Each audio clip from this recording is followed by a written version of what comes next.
We could have done better in that a really sophisticated approach to the case would have been to try to put it all on with video evidence. That is not usually an easy thing to do. I would say with 20/20 hindsight, it's something that could have been done, and I own that. I mean, ultimately the buck stops here. It's not my job to throw other people under the bus. If there's a decision that is poor, and I believe that that was an incorrect decision, then we have to own it, and we have to try to do better moving forward. If there was a gold Camry, then there was a third person, which means Keon wasn't working alone. But who were these people? Were they friends, accomplices, or just bystanders who got caught in something darker than they realized? No one could say, for sure. The arrest and the silence. Not long after, Keon was taken into custody. He appeared via video conference during his arraignment, polite and calm, saying, "Yes, ma'am," when the judge spoke to him. He didn't look scared. He didn't look angry. He just looked tired. According to the case records shared online, he'd already been in custody for over a week by then. The judge ruled that he would remain behind bars with no bail, given the seriousness of the charges. Meanwhile, investigators started piecing together the timeline of events leading up to Kada's death. It started, they said, on September 28th, when Keon first messaged Kada on social media. Their first exchange was friendly, nothing out of the ordinary. But then on October 2nd, he messaged her again from a new number, claiming he had changed phones. The message came from a TextNow account, which allows people to send and receive messages using internet-based numbers, something that's nearly impossible to trace. The texts between them, which were later mentioned in court documents, painted a confusing picture. They joked, they flirted, and they planned to meet up. But what stood out most was the final message Kada sent on October 4th. It read, "Kid me again." Some people think she was joking. Others think it hinted at something much darker. Keon replied, "Better be up, too." Hours later, Kada sent one last message. "See him when you're here," which, according to investigators, meant "call me when you arrive." That was the last time anyone heard from her. The vanishing point. At 10:09 p.m., Kada's phone went dark. No calls. No texts. No activity. Witnesses said they saw her get into a dark-colored car that night. Investigators now believe it.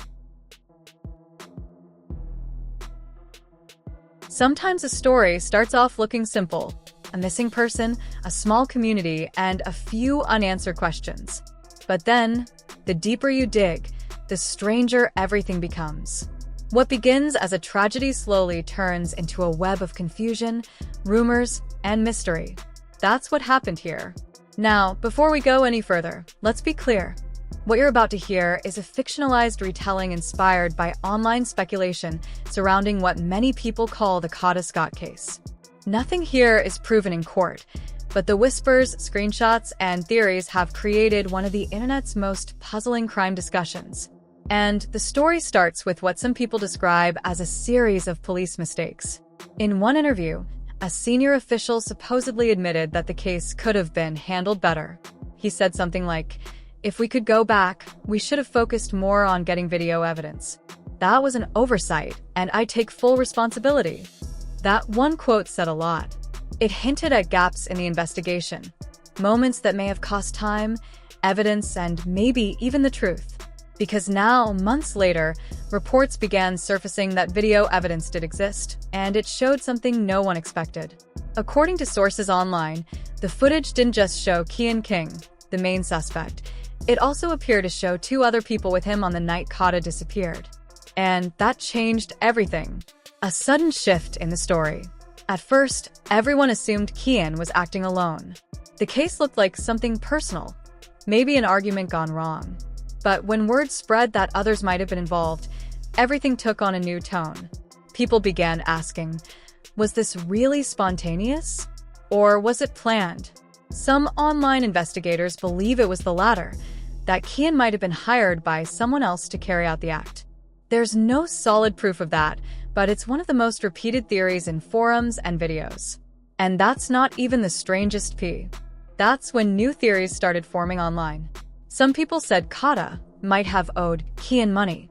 Others believed she witnessed something she wasn't supposed to, maybe involving his so-called pharmacy business. A few even suggested he was working for someone else entirely, hired to make her disappear. The internet had no shortage of possibilities, and each one added another layer of chaos to the case.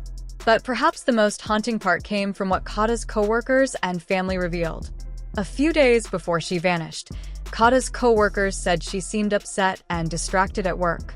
One overheard her saying, "I can't believe you're calling me about this."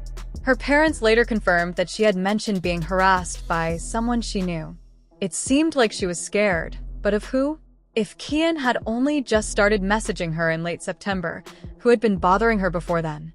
Could that mean someone else was involved even earlier? Maybe the same is Gabby.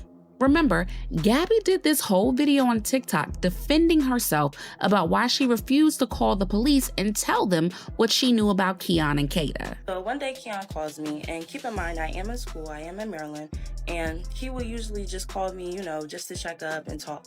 So he calls me and he asks me if I know Kada. And I'm like, yeah, I know Kada. And he's like, oh yeah, I noticed that she lives really close to you. I'm like, yeah, she lived right in the back of me. And I'm not thinking nothing of it because he usually calls me and, we just be chatting. He'll call me about the people that be around because he is the pharmacist. I live in the neighborhood and he be in my neighborhood. So we hang up the phone and that was that. We were only on the phone for 29 seconds. So you can see that this is the day that he called me and there was no reason to call the cops. He already turned himself in. And I felt like it would be kind of a waste of time to tell them that the guy that they already have in custody, called me and was asking about the girl. And me personally, I'm not a cop caller. I don't call the cops. That's just the way that I grew up. That's what I was around. They will always tell me, you don't call the cops. So I just felt like, the information that I had and the fact that, I'm just not really a cop caller, it wouldn't make sense for me. Person who later called police with that anonymous tip? The chilling details. According to the Philadelphia Medical Examiner's report shared online, Kada died from a single blow to the head. That detail sent chills down everyone's spine because it didn't match Keon's usual pattern of violence. People who knew about his past said he had a tendency toward physical attacks, choking, strangling, up-close violence. But this time it was distant, clean, almost professional. That difference made investigators and internet theorists wonder if someone else was there. Someone who planned things differently, someone who made sure the job was done fast. It felt organized, not impulsive, calculated, not chaotic. And if that's true, then maybe the real story isn't just about Keon. Maybe he was just one piece of a larger puzzle, one that involved money, loyalty, and fear. The questions that won't go away. As the investigation continued, people started connecting the dots between Gabby, Keon, and a few Una.